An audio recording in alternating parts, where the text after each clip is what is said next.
remember and honor Daniel Suidani, who's a former Premier of Malaita Province, Solomon Islands.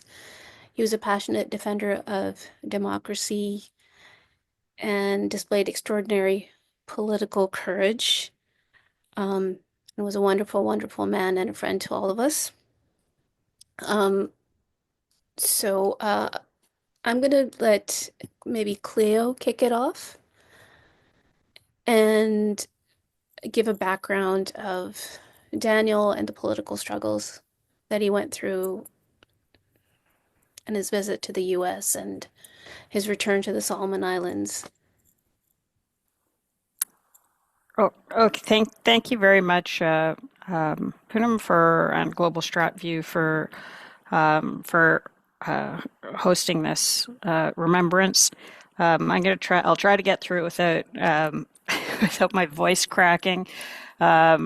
He's going to be terribly missed already. I first heard about Honorable Daniel Suidani when he was already Premier of Malaita Province, but he had been a leader for many, many years before that, and hopefully Celsus Telefilu will tell us about that, about his time as an elementary school teacher and a school principal, and eventually running for office. And when he was elected into the provincial legislature in Malaita Province, on his first election, that first round, he was such an acknowledged leader that the legislature chose him to be premier. And this was around the time when the Solomon Islands, the federal government, national government of Solomon Islands, had switched from Taiwan to China in 2019. And Honorable Suidani and his government and the traditional chiefs of Malaita had issued a communique, the Auki communique. Auki is the capital of Malaita Province, AUKI, which put a moratorium on Chinese-linked businesses operating in the province, and it was a very eloquent document that described in terms much more clear than what you would get out of any think tank in DC, especially at the time, about the concerns around letting CCP linked businesses into your systems, concerns around environmental issues, being turned into a police state, freedom of religion. It was an inspirational document. And it, of course, made the Honorable Suidani and his government an immediate enemy of the Chinese state and their proxies sitting in the capital of Solomon Islands on Yarra. And it eventually got extremely bad, but the way that I got into it was, or first heard about him, was because he required medical care and the central government wouldn't provide any funding. It was medical care, including an MRI, that wasn't available in the country. And so he was told, apparently, that if he'd let the Chinese in, he'd get the medical care. But he didn't. And so this was a man who was willing to die for his principles and for his people and to protect Malaita.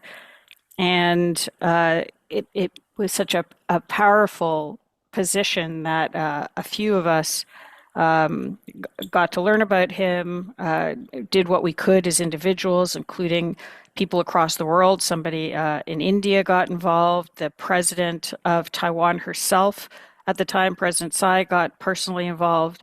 And both the Honorable Suidani, along with Celsus, and this was the height of COVID, went to Taiwan so he could get medical care. And while he was away, of course, the Chinese operatives poured a lot of money into Malaita to try to flip his parliament. And there were some attempts at a vote of no confidence. Anyways, he came back, and eventually they did manage to flip enough for him to get him out as premier. And then ultimately the central government took away his elected seat in parliament. This was something that was subsequently ruled illegal. And at that point, when he was out as a member of parliament, he had been invited along with Mr. Talafilu to come to the United Nations to participate in an environmental event because he was an environmental leader as well. And the US government, the State Department declined to give him a visa.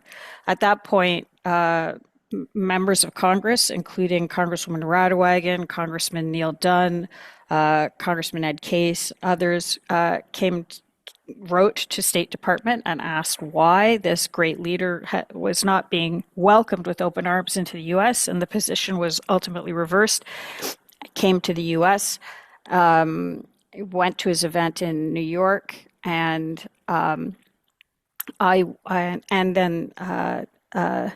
it was decided that it would be helpful for everybody to know more about what was going on in Solomon Islands, not just around China, but all these other issues, and so that he should come to the U.S.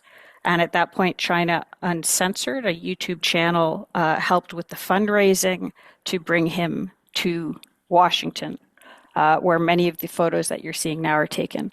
So that's kind of the context that sets up all the way coming into Washington, and I'll hand over to Sihun or to Mr. Telefilu to pick up the story from there.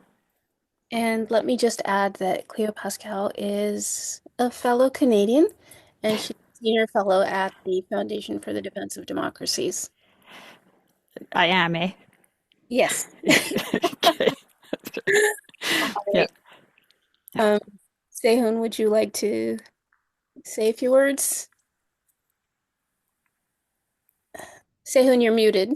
So, hey, sorry. So I'll just let my brother Celsus, carry on. But just a few words on Daniel. Just I I got an opportunity to actually spend a very large portion of my time last in 2 years ago with Daniel and Celsus and a few other heroes from the Solomon Islands. Just was able to join them in all their meetings and Congress and events and taking them around the media exposure that they had. And out of all my memories, I think one of the biggest takeaway from it all was that when Honorable Daniel Suidani said to me, and also Celsus as well, that look, no matter how big or small a country is, the aspiration for freedom from any people, whether they're from the United States or Solomon Islands or elsewhere, should never be ignored. And I guess to me, that was a great big wake up call, especially just living in the United States most of my life. I parts of it in South Korea, and I felt a bit shamed that I was guilty of taking it into not feeling the amount of gratitude that I should have been. And when I came across these two heroes, I thought to myself, this is maybe the time to really rethink about my overall worldview and to really see what I should be grateful about, because these folks have literally been fighting for the very rights that a lot of us enjoy here, out in the West and elsewhere. And so I wanted to say it's been a huge honor, especially to remember such a great friend. Remember the last time I talked to Honorable Suidani, he was actually in the hospital, and we're just casually talking about how on his next trip we would enjoy a cup of mango lassi together. And funny story, I think Celsus would probably tell you a bit more about this, but I'm very proud to have introduced mango lassi to the Honorable Daniel Suidani and to Celsus when they were here, and he liked it so much. I bought 2 jugs full of mango lassi from the local Indian store, and the man finished it within. I mean, it was finished in less than 48 hours, and so those are some of the fond memories that we have. And again, I will miss him dearly, and I look forward to meeting him up there when hopefully when I join in heaven later on in my life. So, Brother Celsus, please kick it off. Well, thank you, um, all, and thank you, Punam, for arranging this so that we can able to discuss the life and remembrance of Suidani.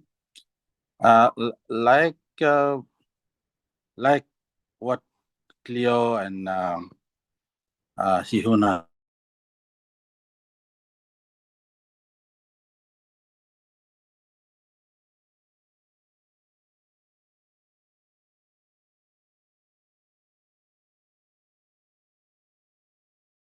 politics.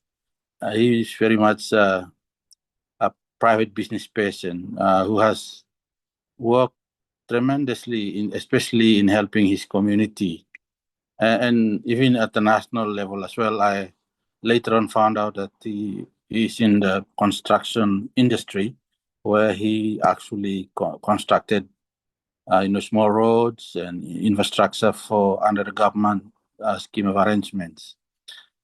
So the story begins pretty much during the what is commonly known in the Solomons as the Suites, and he came over to Honiara through an arrangement that I did at that time, and I met him. I have known him. His stories that he is a very articulate and well-grounded person in knowing, a lot of people within the machinery of government and even to the private sector. So he has the strength. So I later on, because of the switch, I went to Malaita and being part of his political government at the provincial level at the time, which was often referred to as the Mara government. And I was contracted to be a political advisor in that responsibility. We have able to, to use his leadership to actually carry through a lot of new thinking, in my view. If I can, on hindsight, in the case of Malaita Province, or even at the national level, I think his visions are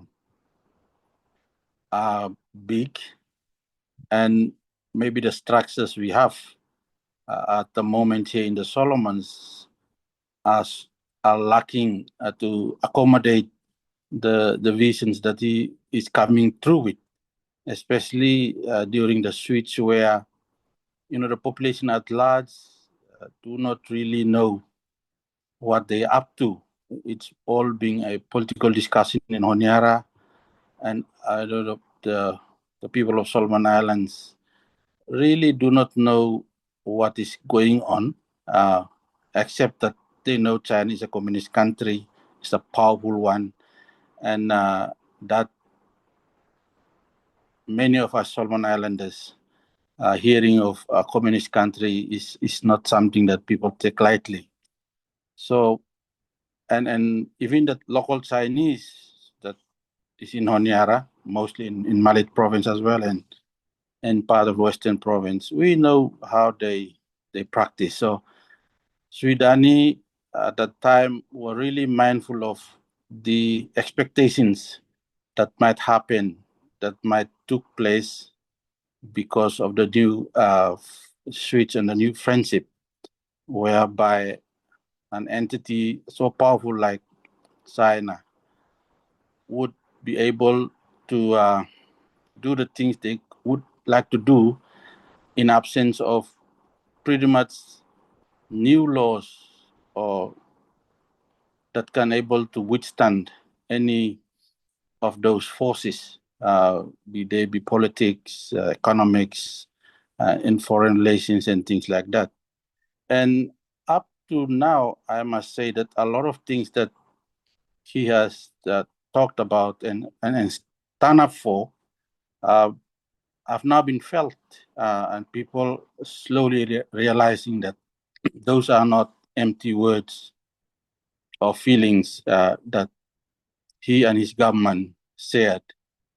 and the journey that we took to the United States and even to to Canada have even broadened, our view about the complexity of dealing with China as an entity that has practices that not many people in the Solomons would have understand how they infiltrate our systems, our leaders, especially issues of lawfare, issues of elite capture, and things like that. Uh, Things that are quite new to the population at large, and many of our leaders who have, I must say, very little experience in handling such deeper issues are finding it challenging, and they opt to participate uh, with what is currently being towed by the national government. But Suidani have opted to share his views openly, talk openly both at the provincial level, national level, even the national, even at the regional and international level. He has not backed down, as Cleo has said. He was sick, and thankfully, through Cleo and other friends, he was able to be supported during the COVID time. And I think in total, the reflection of his life has come to bear during his passing away, whereby, I mean, it has not been known, at least in the Solomons, that a provincial leader can be heard beyond Solomon Islands in terms of his passing away. I mean, I know that ABC, the Australian Broadcasting Corporation, and other international news outlets have indeed talked about him. So it's a reflection of what he stood for. And even at the provincial level, he, in my memory, would be the first former premier to be laid to rest, or to be laid in the chamber of the provincial government, provincial assembly in Malaita. Something that is quite extraordinary. And in that sense, I feel that's a reflection of what he stood up for, and the kind of values that he aspired to and shared with communities in Malaita. So I'll put it that way, and people dearly miss him. In when he passed away, the overwhelming coverage in social media is quite unique. It's not really common, even during some other prime ministers in the country, of the country. In my view, have not had that sort of popularity, and people outpouringly share their sympathies and views of his life. I'll stop there for now.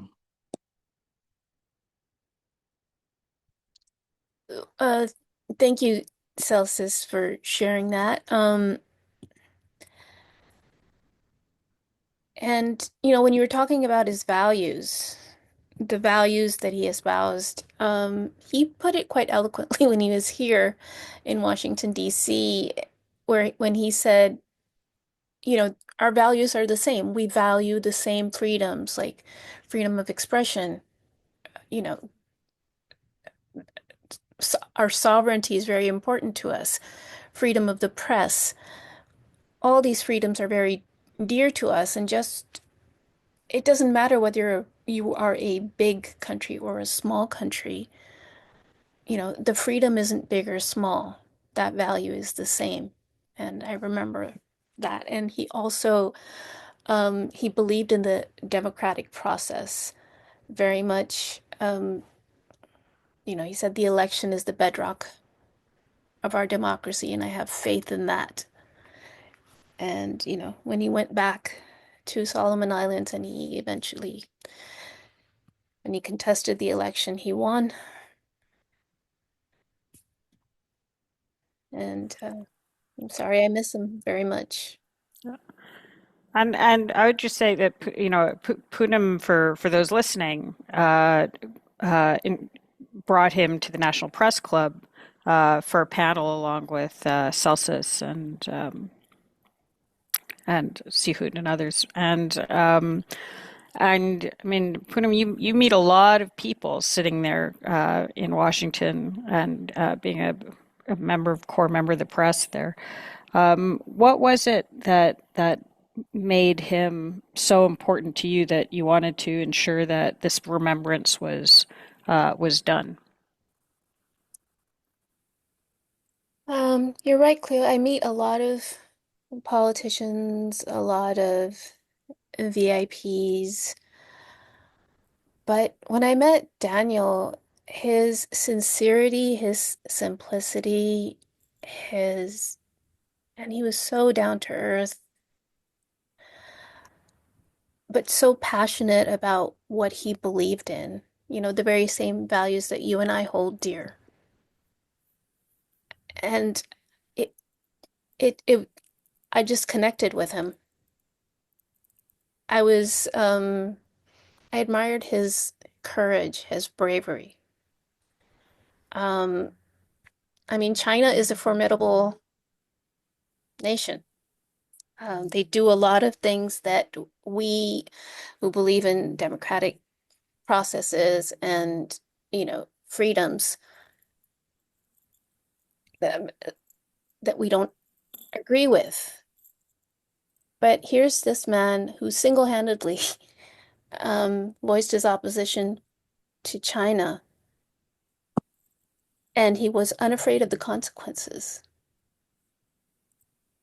And so he was an extraordinary man. I don't see that political courage, that conviction of beliefs in a lot of people. Yeah, I think a lot of us feel that way, and I hope uh, that as Mr. Telefilu was saying, it's understood more widely in Malaita and in Solomon's that how important their son was that they shared with us. Um, and that it's very important, I think, for his legacy to continue. I'm going to, if you don't mind, talk a little bit in just to ensure that people understand, and it's not that he was anti-China. It was very much that he was pro sustainable development and dignity and quality of life for his people, and it was China that was coming after it. And I think that it's worth also remembering that Solomon Islands only got its independence in 1978. And as a relatively new democracy, that taste of freedom, that the importance of freedom is even more highly valued. But I just like to talk a little bit about what happened at the end of his life, because it gives an idea of how serious the challenge is. Um, he went into hospital with kidney failure. Solomon Islands is a country that has 14% diabetes rates, probably higher, but that's the official rate. And there's only one functioning dialysis machine in the country. It's a dialysis machine that was given by China, and it is controlled by a Chinese doctor who answers to the Chinese embassy. He decides who gets treatment or not. India has given dialysis equipment to the Solomons. They did it at the beginning of the year. But that equipment has never been put into use. From what I hear on the Indian side, training was offered. This equipment requires training, but the Solomons government never responded.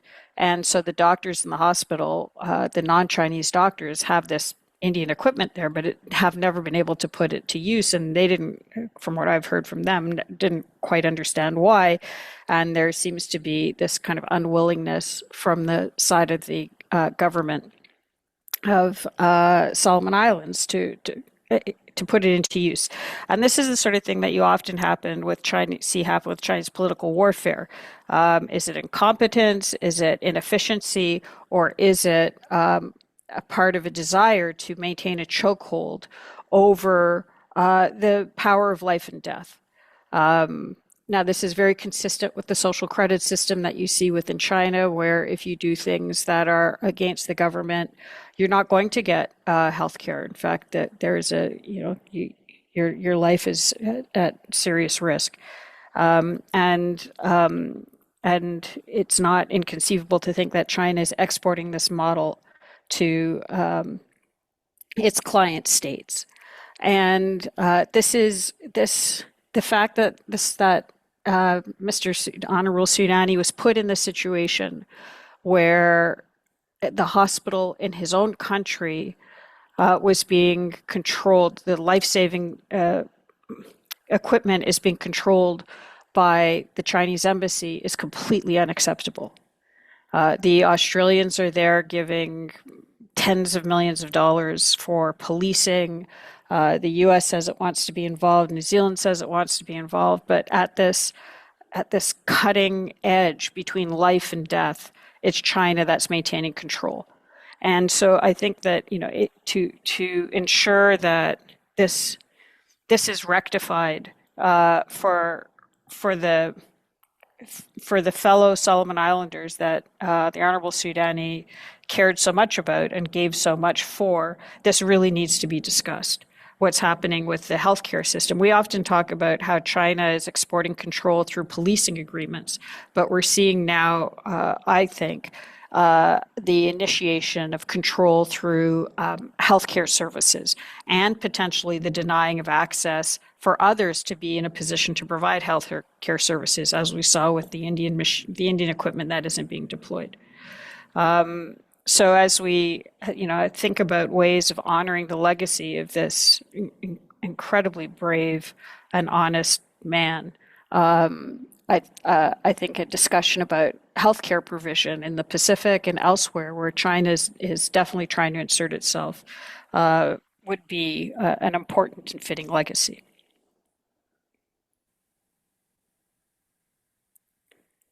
Mr. Telefilu, I don't know if you have any thoughts about that. Yeah, I mean that's a very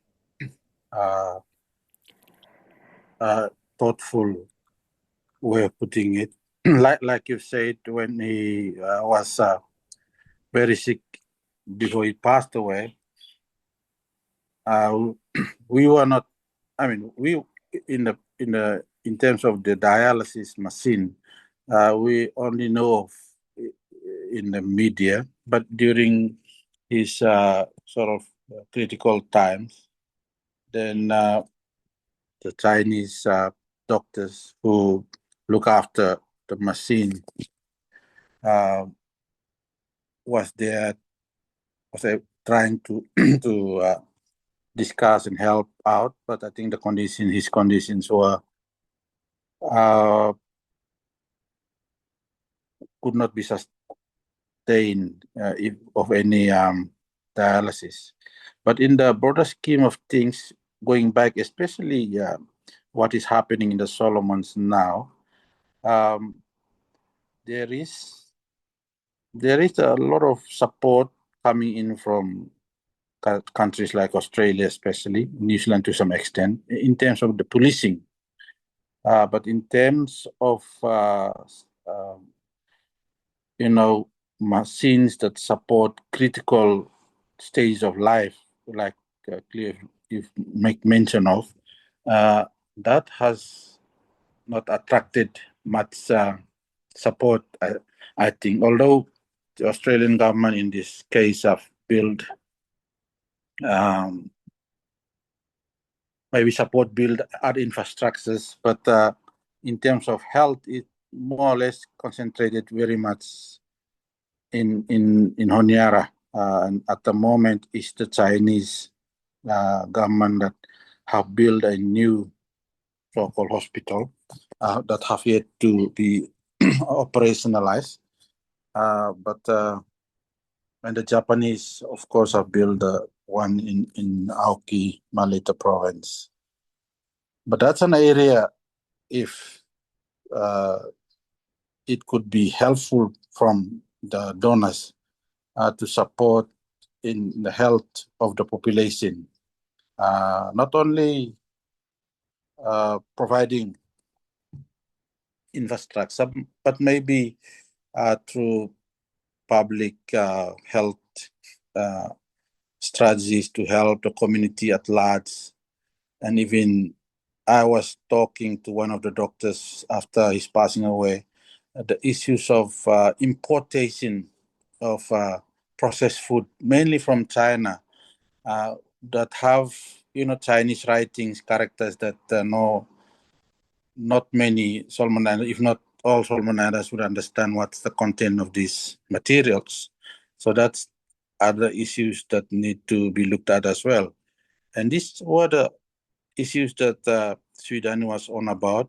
It's about ensuring the society is able to withstand whatever pressures comes with the new relationships.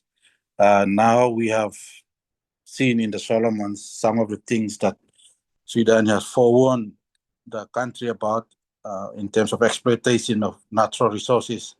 At the moment, there is huge investment from Chinese companies in the mining sector, and has caused a lot of environmental damages, especially in the new islands of Isabel and even Tresol province. So this, I suppose, when these things are now happening, people always remind themselves, even in the social media, that what has been happening in Aoki through the Sudanese government and what the Aoki communique was stipulating was not heresy. They were things that would happen if leaders are not careful. And someone like Suidani was the only person who was able to stand up and not afraid of saying what he felt and what he thinks best for the province and the country. At the moment in the Solomons, it would be quite difficult to come or to point a figure on someone with that kind of characteristic that Sweden has had.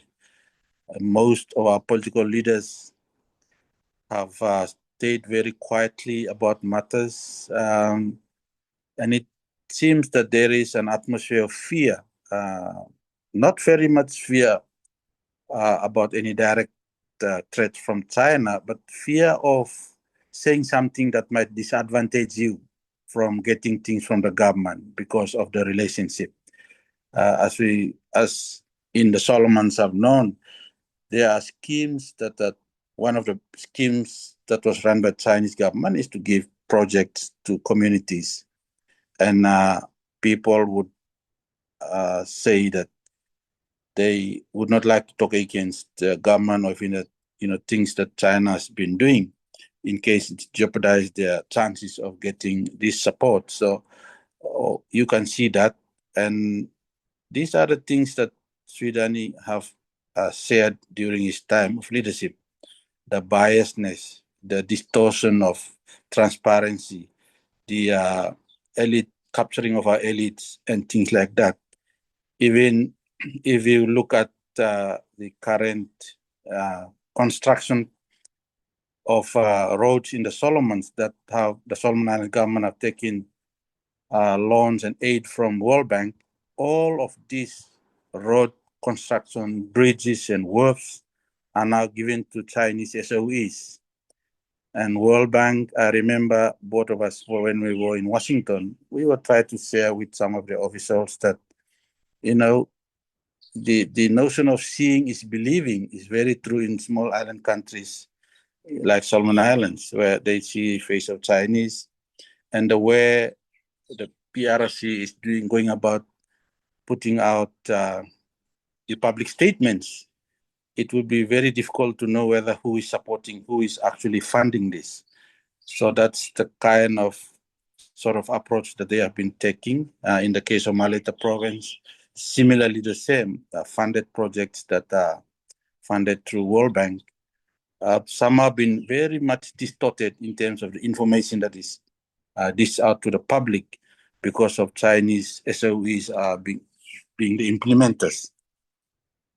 So I think without clarity, like Suidani, he can be able to clearly share his views uh, about these things publicly and honestly, whereas that is something not being seen at the moment, especially at the political level, at the provincial level, especially at the national level. There, I think Peter is still there, is still talk publicly about things. But at the provincial level, I have not seen any political leaders like Suidani. And what we've seen in the Solomons now is the hollowing out, the total getting of officials down to the provincial level, including members of the Provincial Assembly and the officials to go to China on learning trips. And it's like they have taken all of the public sector most times to attend these trainings in China, and the people come back with different views. In most cases, they come back being very silent about what is happening back at home, even if they have views that would have allowed them to talk about these matters. So in that context, I really admired him, Sweden, for being able to, in the thick of things, even money, resources that has been allocated to other political leaders, he was able to stand up and say, those resources, even if they are given to our communities, the way they are channeled, the way they are given will not be sustainable and will end up coming back and haunting us because there is always string attached to it, especially from the PRC, and the way they are doing it now pretty much uh, reflects what Sweden has been talking about during his time as a leader in Malaita Province. Uh, Thank you. Do you mind if I jump in quickly? Just to reinforce some of the things that Mr. Telefilu was saying. The, it's what you see in Solomon Islands is a very advanced version of what you're seeing with China elsewhere. That's why his leadership was so important and so closely watched around the region. This thing about development being passed through World Bank or ADB, but then looking like it's coming from China on the ground. You're seeing that across the region. And when people say that the Belt and Road Initiative is dying down, in part, that's because it's being subsidized now by the World Bank and the ADB. So we're paying for the expansion, effectively, of the BRI, the Belt and Road Initiative, but which I think BRI stands for Bribery and Repression Initiative, because along with it comes actually more than the physical infrastructure, the actual kind of software of it does this kind of corruption all the way along that you're hearing Mr. Telefilu talking about, where down to the local level, people start to get co-opted. And the situation with healthcare is so dire that the last series of conversations I had with the Honorable Suidani was because he was looking for food for the hospital in Malaita. Sick people didn't have food in the hospital. And he was calling around and reaching out to anybody he could just to try to get food for the sick. That's the sort of man he was. He didn't want anything for himself or his family, who were going through a difficult time. Because, and this is something, Mr. Telefilo, if you're willing to talk about it, perhaps it would be helpful to know more. Because at the time that he passed away, there was an active court case against him and Mr. Telefilo, total lawfare case that was designed to bankrupt, demoralize, and isolate them. And it was weighing very much on his health. And it was very difficult also for Mr. Telefilo. And by the way, just to be clear, the Peter that Mr. Telefilo referred to is the Honorable Peter Kenalaria, who is also a very courageous leader at the national level. But this court case was specifically against the Honorable Suidani and Mr. Telefilu. And there was a finding that was due within a day of his passing away, and the court case ended up eventually getting postponed. But Mr. Telefilu, would you like to describe a little bit about what that has been like for the two of you and how it affected the both of you? Yeah, thanks, Cleo. That's the court case that was taken against both of us. It's an unlawful assembly case. The interesting thing about is that the charges were those relating to activities in AUK in 2021, and it took them a very long time before the charges were laid against us. And in other way, we believe both of us were taken to be questioned by the police and the criminal investigating department here in the Solomons.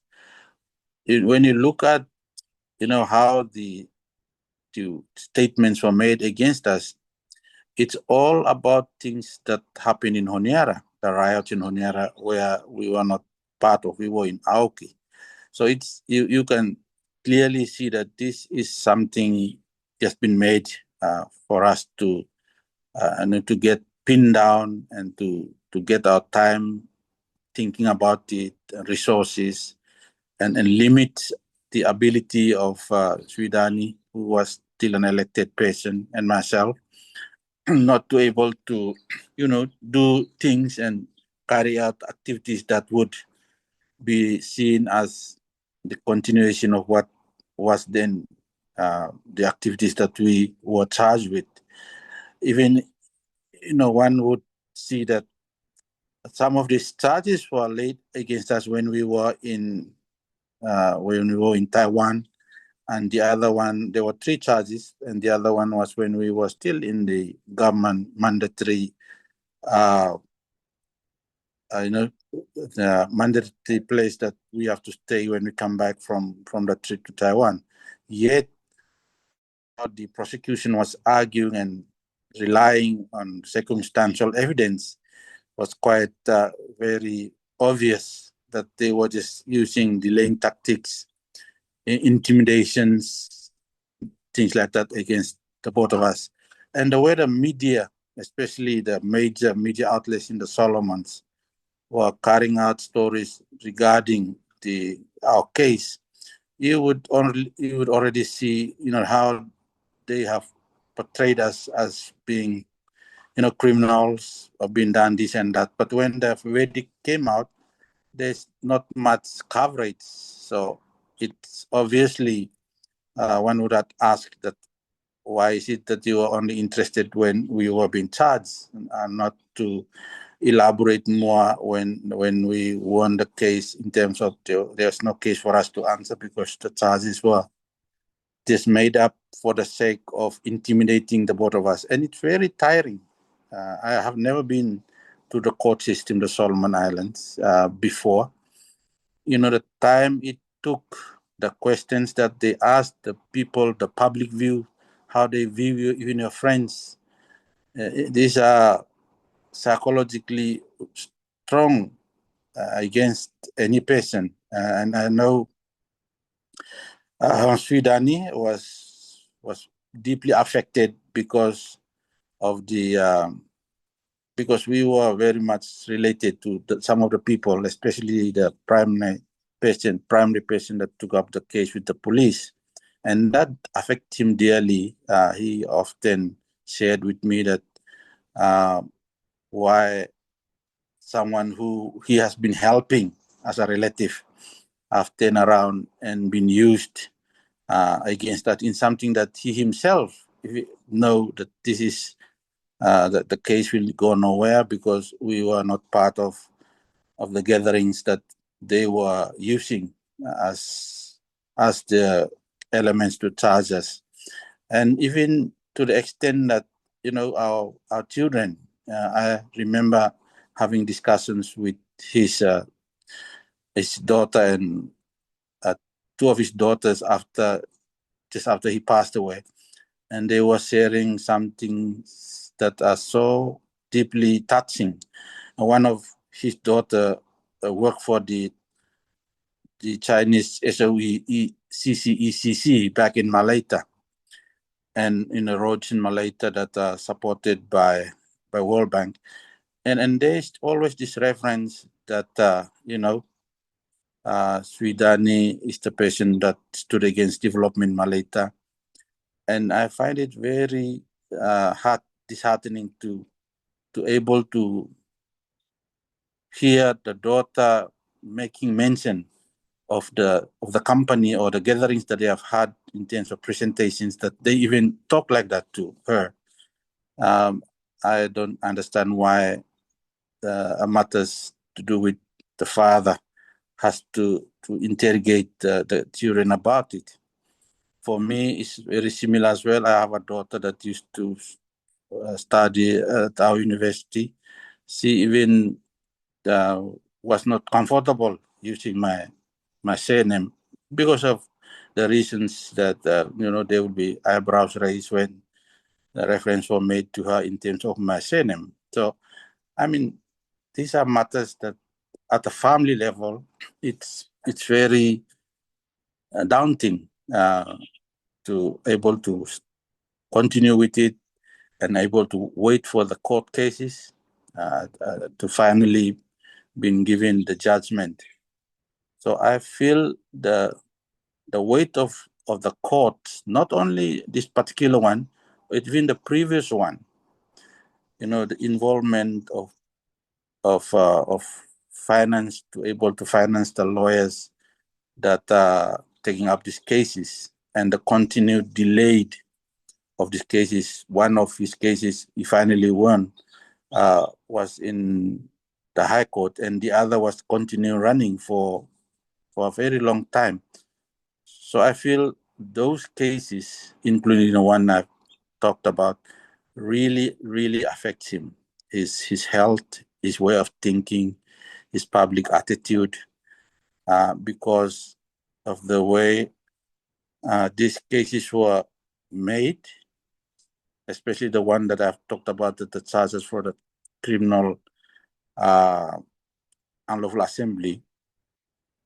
And he often shared with me, the local media's continued repetition of the same storylines, as though we were already guilty or we have committed what was being charged against. I mean, what we were charged on. So that could. I mean, those are the the experience I've had with him in the court cases. Unfortunately, he has not able to survive to hear the good news that we, in the end, won the case against us, and the matter is now being put to rest. Of course, I'm thinking of getting a malicious prosecution case in the High Court, but that is something, again, depends very much on money. Many people do not know how expensive it is to take these matters to court. So that's one of the angles of the difficulty and the challenge that we came through as well during those court cases. Clear. If you end up setting up a fundraiser for your legal fees, I'm sure a lot of people listening would be would be interested to know more about how to help and support you. But also, I don't know if you feel about talking, because you've been by Honorable Suidani's side, the whole way through, and now you're continuing on the fight, including trying to.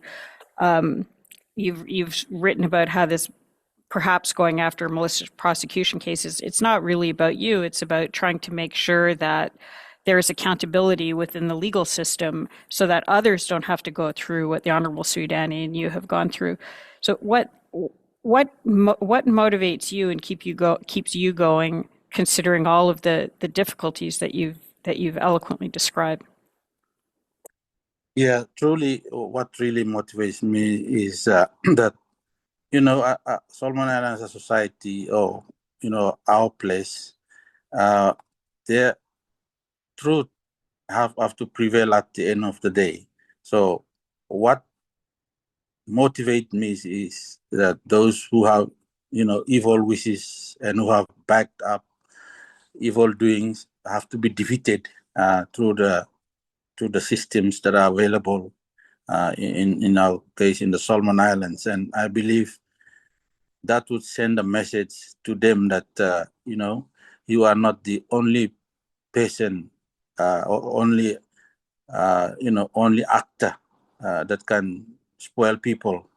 There are authorities who we can still rely on at the end to show that the actions that even the police and those who are behind the case against us would know that they are going nowhere, and that gives hope for our leaders to able to stand and use the lawful authorities to defend what is right and what is correct for the society, for the dignity of Solomon Islanders and the dignity of the society. I know there are, at the moment at least, the judiciary has been continue doing its work pretty well, and that's where one can defend and show to the society that these are important institutions that we must always, look to and use to defeat the evildoers who are using public authority as though it's their private authority. So that's what drives me. That what drive me to even there was a case. I mean, Sweden passed away from a defamation case against Sasako, one of the journalists, Solomon Island journalists, and Solomon Star, one of the premier newspapers. So I've asked from our current lawyer to see whether I can take on that as well to fully exhaust the system to ensure those who use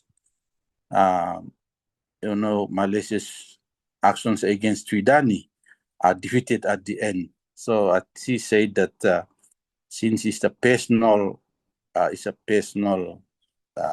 defamation thing, they have to conclude it maybe this end of this month. Then I can take up a new case, because it was both of us who have been questioned in some of these articles, especially the trip that we made to Taiwan. So I personally feel that the power of truthfulness is something that someone has to live it out, to have to take it up, so that it gives hope to leaders and to at least the public at large, that yes, there could be issues, there could be witch hunts from public authorities and those who are using it for their own sake, but we have a system out there that if you stand for truth, you're honest about what you are doing, and you're being transparent about it, at the end of it, truth will prevail over these private individuals or those who are using public authorities to wanting to put away any hope by anyone who can able to stand against the government who may not act in the best interest of the people. Thank you, Mr. Taliflut, for sharing your thoughts, your experiences, your time with Honorable Suidani, and wish you the best as you carry on in your fight for the truth. And we're here to support you in any way we can. Cleo, Sehun, do you guys have any final thoughts before we wrap up?